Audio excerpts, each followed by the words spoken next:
चलिए तो हम लोग रॉयल्टी चैप्टर आज हम लोग शुरू करेंगे।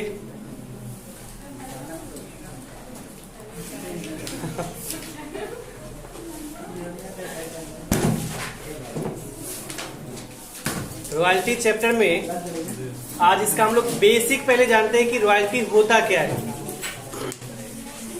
ठीक है, तो आप लोग शोर नहीं करेंगे, क्लास का रिकॉर्डिंग हो रहा है। रॉयल्टी को हिंदी में अधिकार शुल्क भी कहा जाता है। अब ये रॉयल्टी है क्या?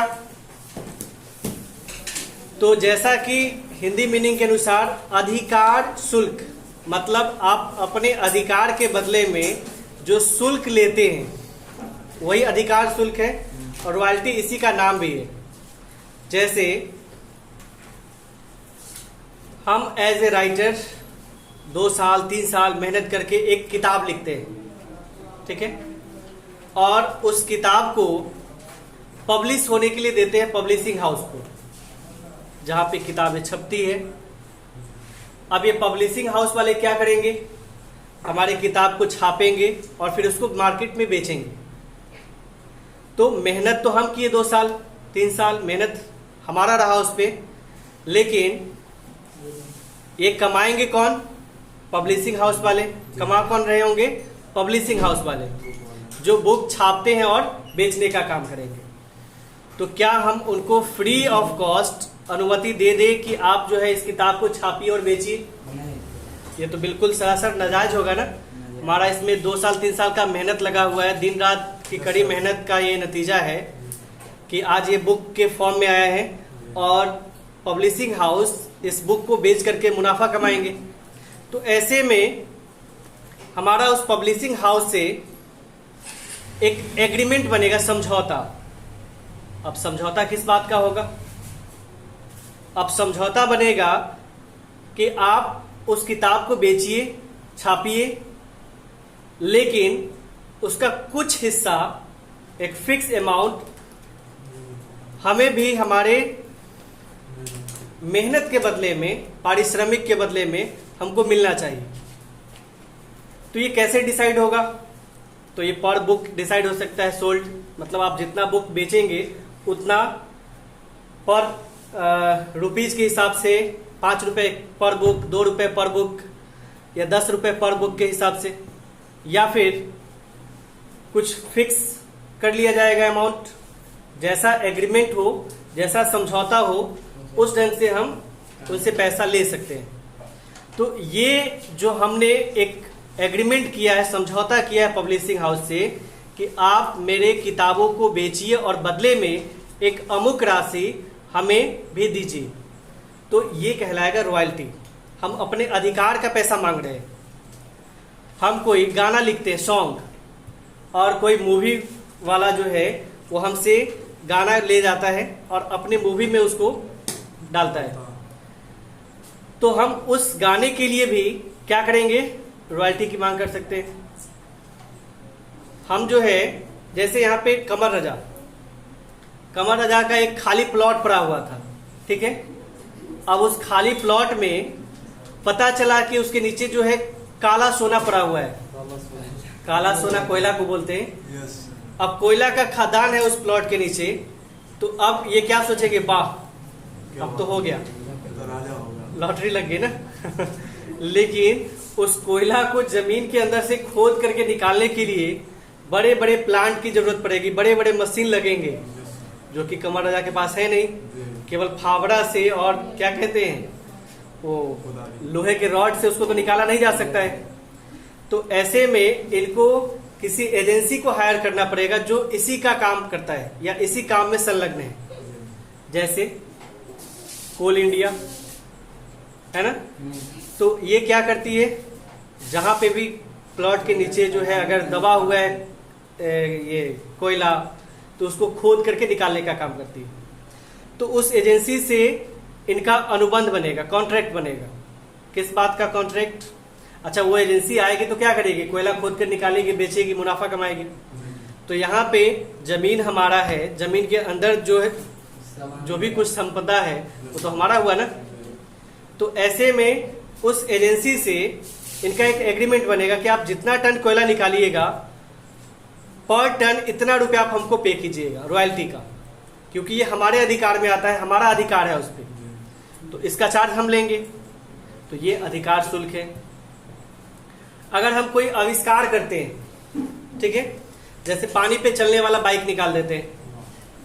अब पानी पे चलने वाला बाइक निकालेंगे तो इसके लिए ऐसी एक दिन का थोड़ी होगा नतीजा, सालों साल इसमें मेहनत लगा होगा, दिमाग लगा होगा, तब जाकर के ये जो है आइडिया आया, दिमाग में विचार आया और हम क्या किए, उस चीज को बना दिए। और बड़ी बड़ी जो बाइक कंपनियां हैं वो क्या करेंगे, अब कहेंगे भाई साहब अपना फॉर्मूला हमको दे दीजिए, हम बनाएंगे बाइक। आपके पास तो उतना संसाधन है नहीं जो आप इतने लोगों का डिमांड पूरा कर सकते हैं। पानी पर चलने वाला अगर बाइक आ जाए तो सबका डिमांड होगा कि हमको भी चाहिए पानी पर चलने वाला बाइक। तो ऐसे में आप उनके डिमांड को कैसे पूरा करेंगे, आपके पास तो उतना संसाधन है नहीं। हमारे पास भरपूर संसाधन है, हम इसका प्रोडक्शन करेंगे, मैन्युफैक्चर करेंगे और इसको बेचेंगे, लोगों तक पहुंचाएंगे, लोगों के डिमांड को हम पूरा करेंगे। भाई अच्छे विचार है आपके, आप लोगों के डिमांड को पूरा करेंगे तो समाज सेवा का काम हो गया।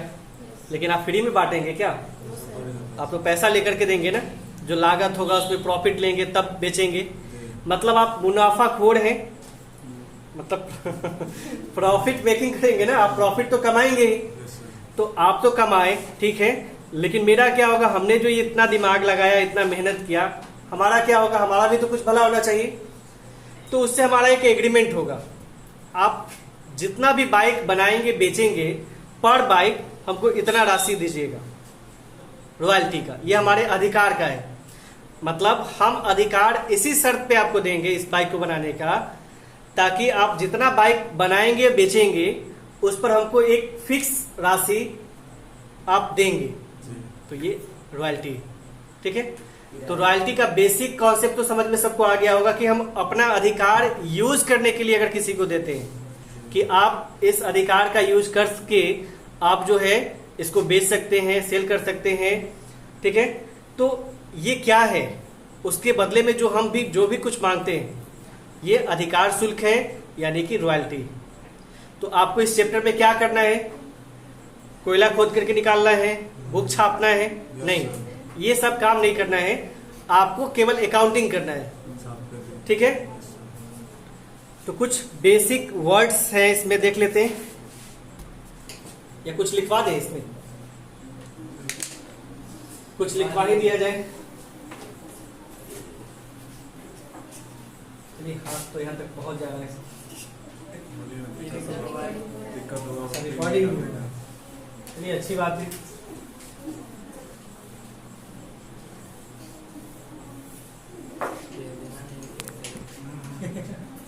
क्या बोला, ठीक है।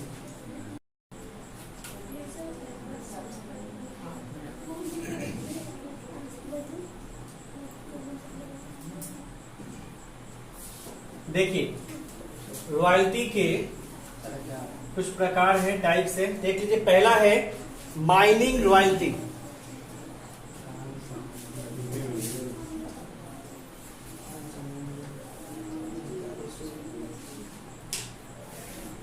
अब ये माइनिंग रॉयल्टी होता क्या है, तो अगर खाद्यान्न से संबंधित आपके पास कुछ राइट्स है, माइनरल राइट्स, जैसे हमारे प्लॉट में जमीन के अंदर कुछ दबा पड़ा है, कोयला, सोना, अबरक, चांदी, ये सब, हीरा, तो अगर उसको हम किसी एजेंसी को लीज पर देते हैं, मतलब हम एक एजेंसी हायर करते हैं और उस एजेंसी का काम है कि जमीन के अंदर जो भी गड़ा पड़ा हुआ है, सोना, चांदी, कोयला, इन सबको खोद करके निकाले, तो ऐसे में उससे जो हमारा एग्रीमेंट होगा रॉयल्टी का, ये माइनिंग रॉयल्टी कहलाएगा, ठीक है। फिर है कॉपीराइट रॉयल्टीज।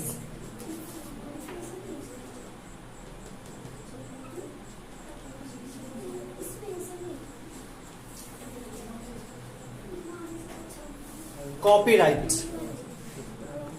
अब ये कॉपीराइट रॉयल्टीज क्या है, तो अगर हम किसी चीज का कॉपीराइट करवा लेते हैं, जैसे हमने कोई सॉन्ग लिखा है और सॉन्ग का कॉपीराइट करवा लिए, और उस सॉन्ग को कोई फिल्म मेकर जो है हमसे परमिशन मांगता है कि इस सॉन्ग को हम अपने फिल्म में रखना चाहते हैं, तो उसके लिए वो क्या करेगा, हमसे परमिशन लेगा और हम परमिशन के बदले में उससे क्या करेंगे, कुछ चार्ज करेंगे। तो ये कॉपीराइट रॉयल्टी के अंतर्गत आ गया। पेटेंट रॉयल्टीज,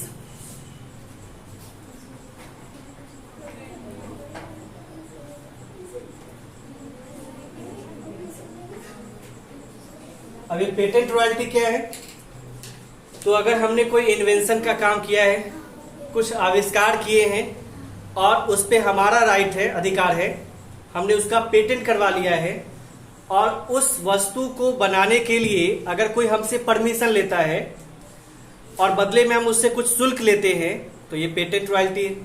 जैसे हमने पानी पर चलने वाला जो बाइक बनाया, इसके लिए कोई कंपनी आती है और हमसे एग्रीमेंट करती है कि हम इस बाइक को बनाएंगे, इसको बनाने का परमिशन हमें दिया जाए। तो हम जो परमिशन देंगे उसको बनाने का, या जो फॉर्मूला हम उसको देंगे, तो उसके लिए जो हम रॉयल्टी उससे लेंगे वो पेटेंट रॉयल्टी कहलाएगा। ठीक है, और भी है रॉयल्टीज। ब्रिक्स मेकिंग रॉयल्टी, ईंट का भी रॉयल्टी होता है। देखते होइएगा आप उस पर कि जैसे ईंट पर कुछ लिखा रहता है, BPL, KGM, गुप्ता, ऐसे कुछ कुछ लिखा रहता है। हाँ, रहता है। तो ऐसे में ये क्या है, उसका जो है राइट है, वो अपने नाम से उस चीज का रजिस्ट्रेशन कराया होगा, तो उस ब्रांड से उस ईंट बनाने का अधिकार उसी के पास है। अगर हम भी सेम ब्रांड का ईंट बनाना चाहते हैं तो हमको उनसे परमिशन लेना होगा, और उसके लिए क्या करना होगा, पेमेंट करना होगा कुछ। तो ये क्या है, ब्रिक्स रॉयल्टी है। तो ऐसे बहुत सारे रॉयल्टीज के प्रकार आपको मिल जाएंगे, लेकिन आपको इस चैप्टर में जो है माइनिंग रॉयल्टीज ही पढ़ना है। मतलब बीकॉम फर्स्ट ईयर में माइनिंग रॉयल्टी ही पढ़ना है। तो इसी पे हम लोग चर्चा करते हैं। माइनिंग रॉयल्टी में दो पार्टी होते हैं।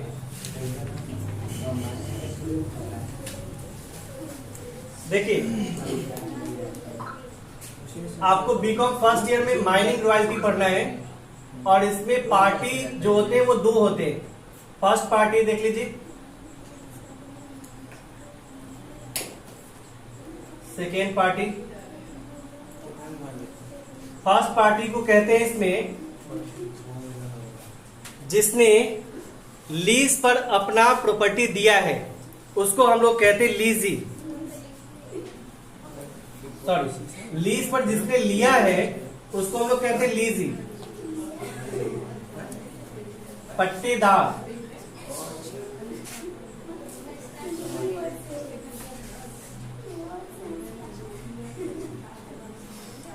और जिसका वो प्रॉपर्टी है उसको हम लोग कहते हैं लैंडलॉर्ड, भूस्वामी। अब पट्टेदार है,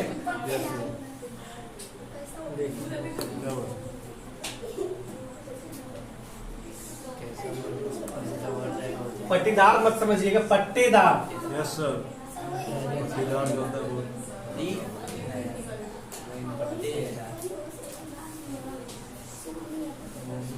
मतलब जिसने प्रॉपर्टी को लीज पर ले रखा है, रेंट पर ले रखा है, उसको हम लोग कहेंगे लीजी, पट्टेदार।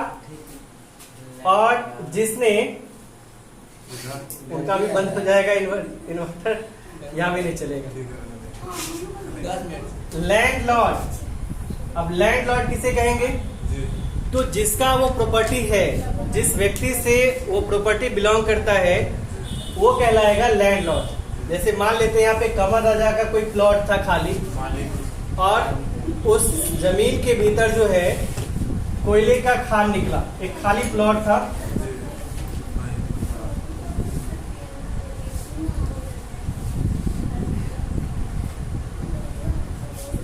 तो यहाँ पे कंवर राजा जो है इस प्लॉट के मालिक है, तो ये कहलाएंगे लैंडलॉर्ड। और मान लेते हैं कि इस प्लॉट को JBCL लिमिटेड या प्राइवेट लिमिटेड,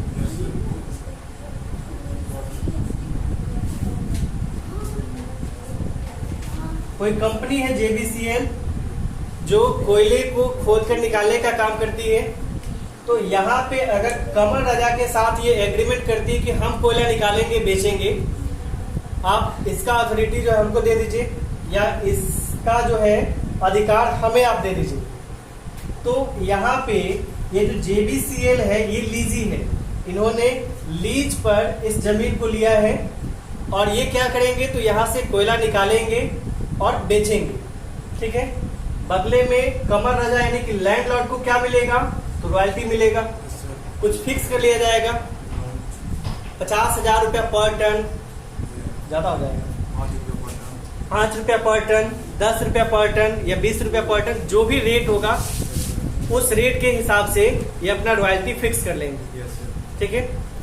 तो इनको क्या मिलेगा, इनको मिलेगा रॉयल्टी, और ये जो JBCL प्राइवेट लिमिटेड क्या है ये लीजी है और ये चुकाएंगे, रॉयल्टी पेड ये करेंगे, ठीक है।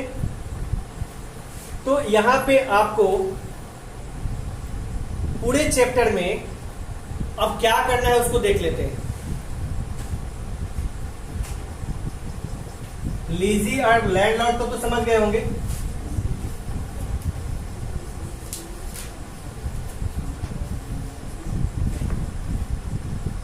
देखिए क्या है,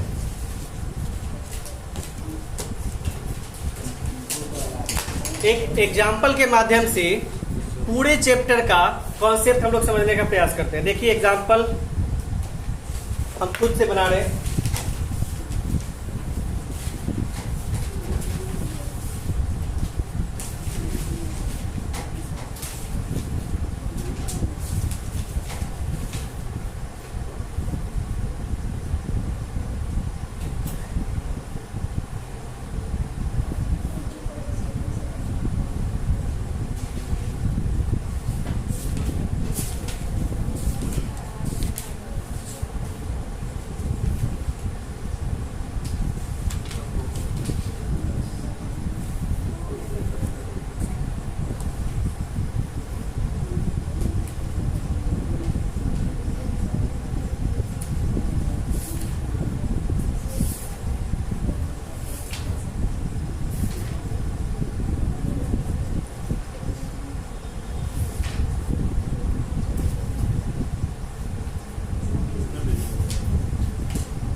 आउटपुट जो है वो टन में, ठीक है।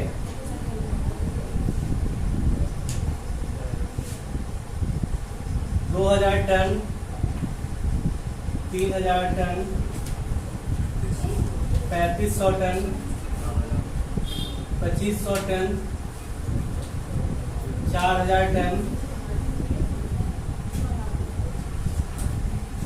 4500 टन, 6000 टन। अच्छा, रॉयल्टी जो है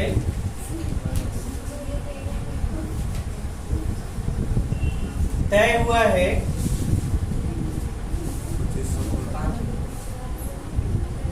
1 रुपया पर टन,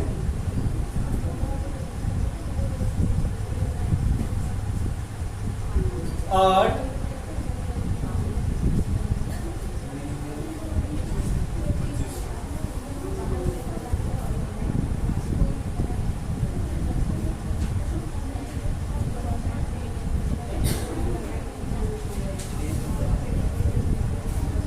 अब यहाँ पे एक चीज समझना जरूरी है, मिनिमम रेंट। समझिए मिनिमम रेंट का क्या मतलब है।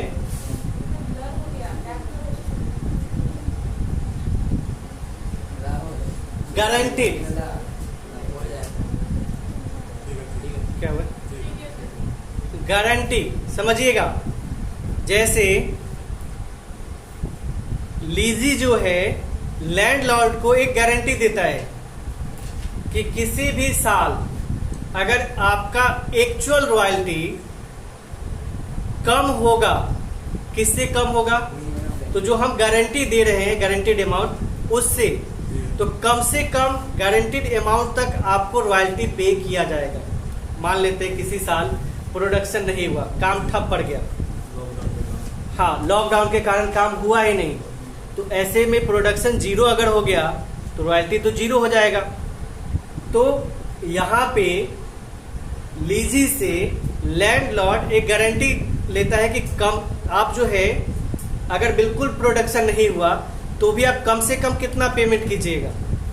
अब एक सिक्योरिटी होनी चाहिए ना, अगर हम अधिकार दे रहे हैं किसी चीज़ का आपको, और मान लेते हैं कि आप बिल्कुल इस काम को छोड़ करके किसी और काम में मन लगाना शुरू कर दिए, इस काम पर ध्यान नहीं दे रहे हैं, आपका प्रॉफिट मार्जिन हो सकता है कि कम हो गया या कुछ और कारण से आप हमारे काम पे फोकस नहीं कर रहे हैं, किसी और काम पे आप फोकस कर रहे हैं, तो ऐसे में मेरा क्या होगा, मेरा घर कैसे चलेगा। तो ऐसे में एक गारंटी लिया जाता है कि आप कम से कम सालाना कितना पे कीजिएगा, कम से कम, और ये शुरू के दौर में ज़रूरी होता है। जैसे अगर हम किताब वाला अगर बात कर लें, किताब अगर हम छापने के लिए देते हैं तो शुरू में क्या होगा, आपका नया किताब है, मार्केट में चलेगा कि नहीं चलेगा ये तो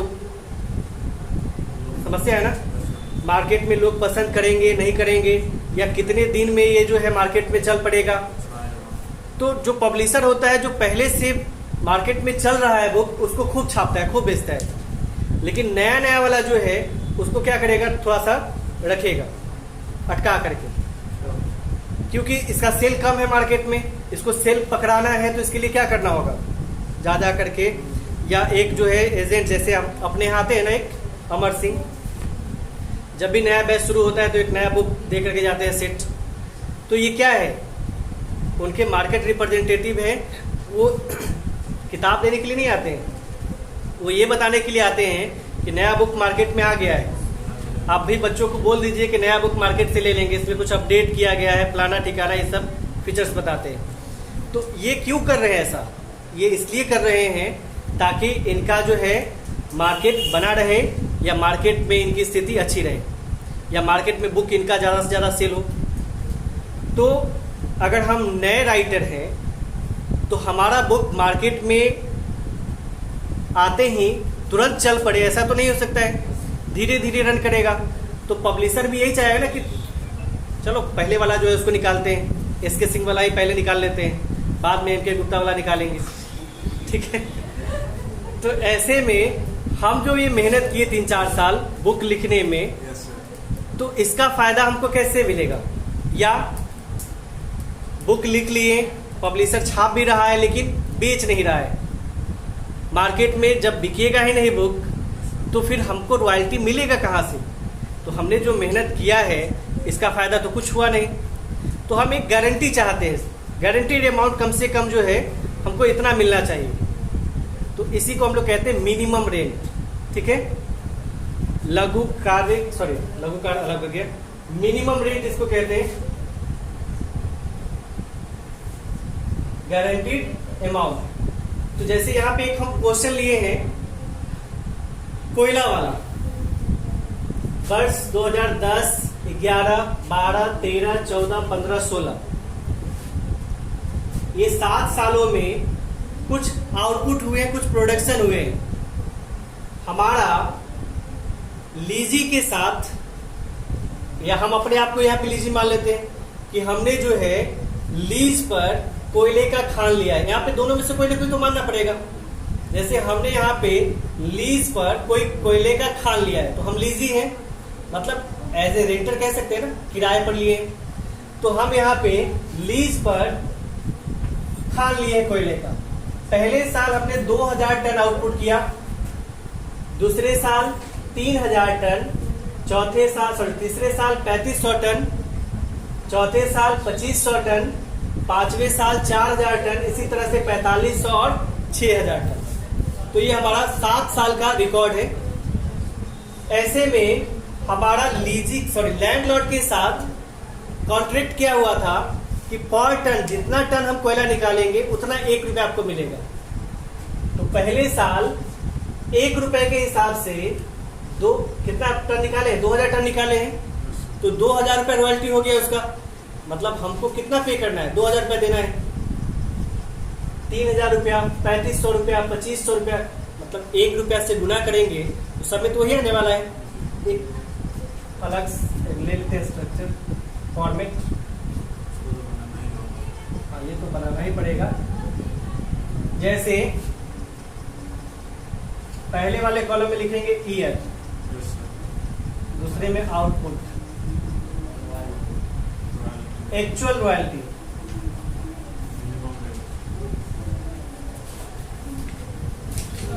मिनिमम रेंट। रुक जाइए, अभी शॉर्ट वर्किंग नहीं।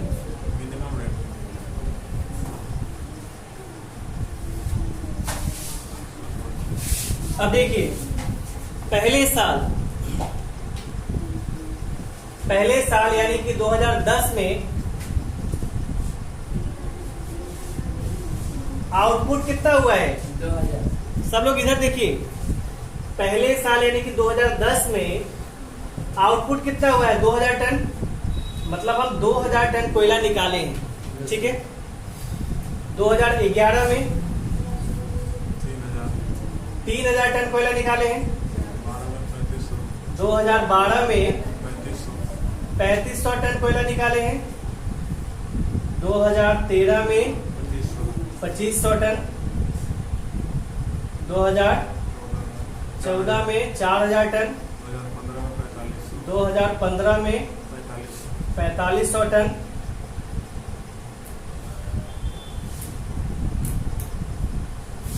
और 2016 में 6000 टन। अब एक्चुअल रॉयल्टी की कितनी बात हुई थी? 1 रुपया पर टन, है ना। रॉयल्टी 1 रुपया पर टन।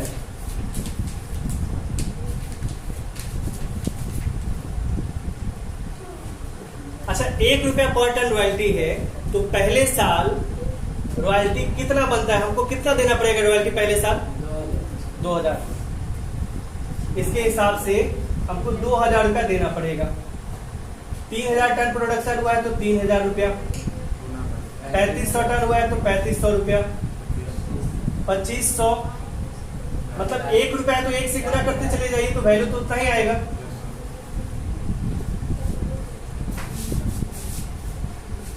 मतलब एक्चुअल रॉयल्टी यही बना है। मतलब पहले साल हम जो रॉयल्टी पे करेंगे 2000 रुपया, इसके हिसाब से 3000 रुपया। दूसरे साल 3500, 2500, 4000, 4500, 6000। लेकिन यहाँ पे लैंडलॉर्ड ने हमसे एक गारंटीड अमाउंट कहा है कि मिनिमम आप हमको कितना दीजिएगा, कम से कम। तो 2500 रुपया का हम गारंटी ले ली कि कम से कम 2500 रुपया हम आपको देंगे। मतलब कम से कम 2500 टन तो हम निकाल ही लेंगे कोयला। तो 2500 रुपए के हमने गारंटी लिया है। तो ये मिनिमम रेंट इसी को कहते हैं, 2500 रुपया। ये हमने गारंटी लिया है, तो ये गारंटी का अमाउंट हो गया। और सब में 2500, सब में 2500 का गारंटी है।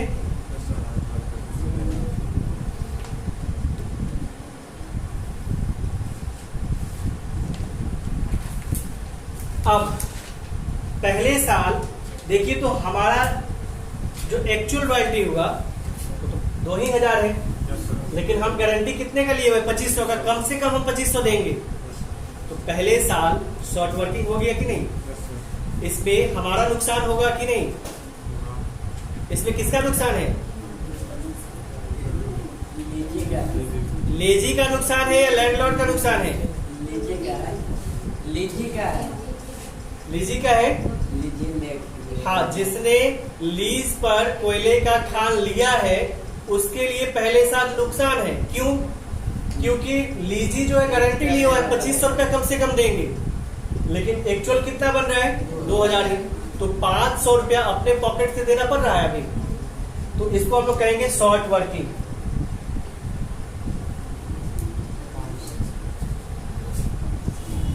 फिर से समझ लीजिए, अभी हम किस की भूमिका में है? तो लीजी की भूमिका में है। हमने लीज पर कोयले का खान लिया है, ठीक है। पहले साल हमने 2000 टन प्रोडक्शन किया और एक्चुअल रॉयल्टी 1 रुपया पर टन के हिसाब से 2000 रुपया होता है, लेकिन हमने गारंटी कितने का लिया है? 2500 का। तो यहाँ पे 2500 रुपया का हमने गारंटी लिया है। तो क्या हुआ यहाँ पे? 500 रुपया हमको अपने घर से देना पड़ेगा ना अभी। तो ये कहलाएगा शॉर्ट वर्किंग। 500 रुपया पहले साल शॉर्ट वर्किंग हो गया। अच्छा दूसरे साल देख लेते हैं। एक्चुअल रॉयल्टी 3000 है और मिनिमम रेट 2500 है। गारंटी हम 2500 का लिए हुए हैं, लेकिन एक्चुअल कितना है? 3000 है। तो यहाँ पे 500 से सरप्लस में है कौन? लैंडलॉर्ड। मतलब सरप्लस में इसका क्या मतलब? एक्चुअल रॉयल्टी ज्यादा है उसका। हम जो गारंटी लिए थे ना उससे ज्यादा एक्चुअल रॉयल्टी है। तो यहाँ पे वो कितना ज्यादा में है? सरप्लस में कितना है? मिनिमम रेट से कितना ज्यादा है? 500। ये सरप्लस में है।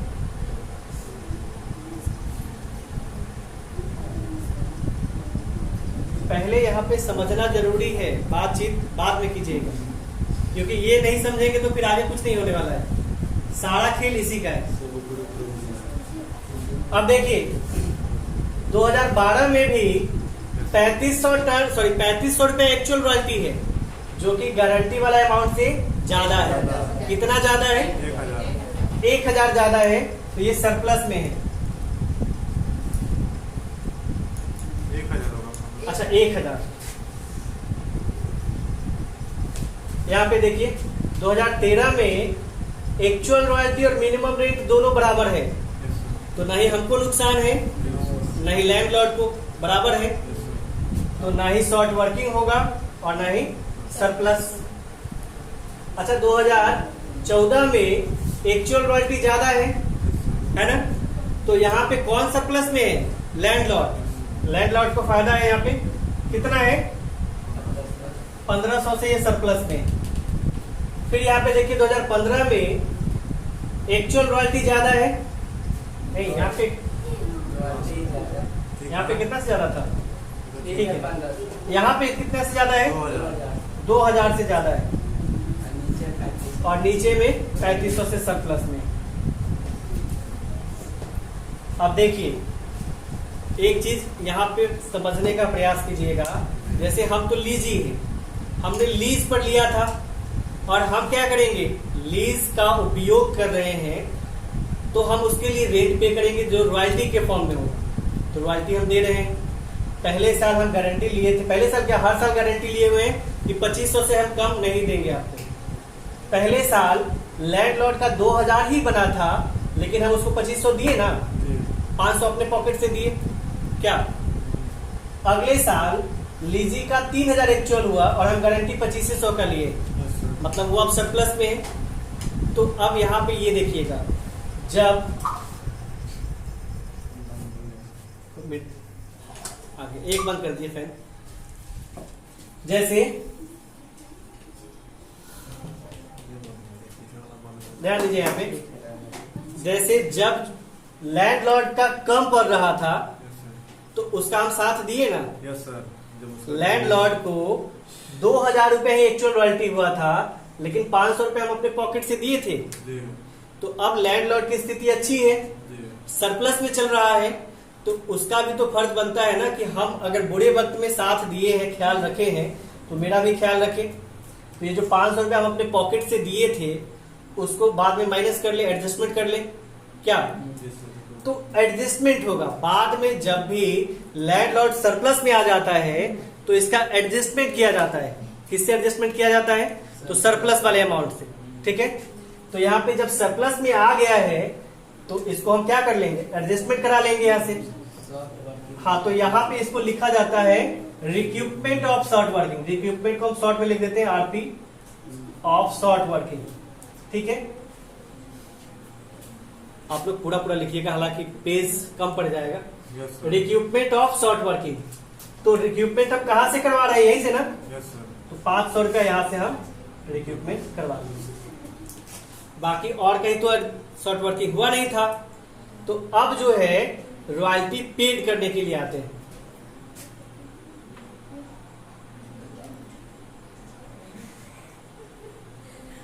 पहले साल हम रॉयल्टी कितना पेड करेंगे? एक्चुअल रॉयल्टी हुआ था 2000। देख लीजिए यहाँ पे, इस चीज पे फोकस कीजिएगा। एक्चुअल रॉयल्टी पहले हुआ था 2000, लेकिन हम गारंटी कितना लिए थे? 2500। तो यहाँ पे हम कितना पेमेंट करेंगे? 2500। अगर एक्चुअल रॉयल्टी मिनिमम रेट से कम है तो जितना मिनिमम रेंट है कम से कम उतना के बराबर तो पेमेंट करना पड़ेगा। जैसे एक्चुअल रॉयल्टी 2000 है और मिनिमम रेट मतलब गारंटी हम लिए हुए 2500 का, तो कम से कम 2500 तो पेमेंट करेंगे। तो यहाँ पे रॉयल्टी पेड में लिखेंगे 2500। यहाँ पूछिए नहीं समझ में आ रहा है सर मतलब जब फायदा हो तब तो पूरा अमाउंट मिलना चाहिए। तो पूरा तो हम दे ही रहे हैं। तो 2500 गारंटी है। हाँ, पहले साल की बात करें 2010 में, फिर 2011 में अभी आएंगे। अभी 2010 में एक्चुअल रॉयल्टी लैंडलॉर्ड का 2000 ही बना था, लेकिन अब गारंटी लिए हुए 2500 का, तो पेमेंट कितना करेंगे? 2500। दोनों में तो जाना। अब आइए 2011 में एक्चुअल रॉयल्टी 3000 है और हम गारंटी लिए हुए 2500 का, मतलब वो 500 से सरप्लस में है। तो अब जब हम बुरे वक्त में उसका ख्याल रखे थे, 500 रुपए अपने पॉकेट से दिए थे, तो 500 का ऐसे एडजस्टमेंट नहीं करा लेंगे। तो यहाँ पे देखिए एक्चुअल रॉयल्टी, ध्यान दीजिए, एक्चुअल रॉयल्टी और मिनिमम रेंट में जो ज्यादा हो, तो ज्यादा कौन है? Actual royalty. पेमेंट करने का ये तरीका होता है, एक्चुअल रॉयल्टी और मिनिमम रेंट में जो ज्यादा हो तो ज्यादा वाला। लेकिन देखेंगे कोई एडजस्टमेंट हुआ है यहाँ रिक्रूटमेंट वाला में, तो यहाँ एडजस्टमेंट हुआ है ना 500 का, तो इस 3000 में से 500 घटा लेंगे तो पेमेंट कितना करेंगे? 2500। अब समझ में आया? फिर से समझिए, रॉयल्टी पेड करते समय हम चेक करेंगे एक्चुअल रॉयल्टी और मिनिमम रेंट में जो ज्यादा हो, तो ज्यादा कौन है? Actual royalty. और यहां पे देखेंगे कि कोई एडजस्टमेंट हुआ है, तो हुआ है 500 का, तो घटा करके पेमेंट कर दिए। फिर देखिए 2012 में एक्चुअल रॉयल्टी और मिनिमम रेंट में जो ज्यादा हो, तो ज्यादा तो एक्चुअल है, यहाँ पे कोई एडजस्टमेंट हुआ है? नहीं हुआ है, तो पेमेंट कितना? 3500। फिर देखिए एक्चुअल रॉयल्टी और मिनिमम रेंट में जो ज्यादा हो, तो दोनों तो बराबर है और कोई एडजस्टमेंट नहीं है, तो पेमेंट वही हो जाएगा 2500। एक्चुअल रॉयल्टी और मिनिमम रेंट में जो ज्यादा हो, तो ज्यादा तो यही है एक्चुअल रॉयल्टी, कोई एडजस्टमेंट नहीं हुआ है, तो पेमेंट भी 4000। फिर देखिए एक्चुअल रॉयल्टी और मिनिमम रेंट में, एक्चुअल रॉयल्टी और मिनिमम रेंट में जो ज्यादा है, तो ज्यादा तो यही है एक्चुअल, और यहाँ पे कोई भी इक्विपमेंट नहीं हुआ है, तो पेमेंट भी एक्चुअल वाला ही होगा। फिर देखिए एक्चुअल रॉयल्टी ज्यादा है ना मिनिमम रेंट से, और कोई एडजस्टमेंट नहीं है, तो पेमेंट। तो इस तरह से रॉयल्टी का एक एनालिटिकल टेबल पहले बनाया जाता है, तब जाकर के अकाउंटिंग किया जाता है। तो सबसे पहले तो ये एनालिटिकल टेबल बनाने आना चाहिए। तो एक काम कीजिए, ये वाला जो क्वेश्चन है इसको नोट कर लीजिए और इसको भी, और एक और एग्जांपल से समझाते हैं, ठीक है? पहले इसको नोट कर लीजिए।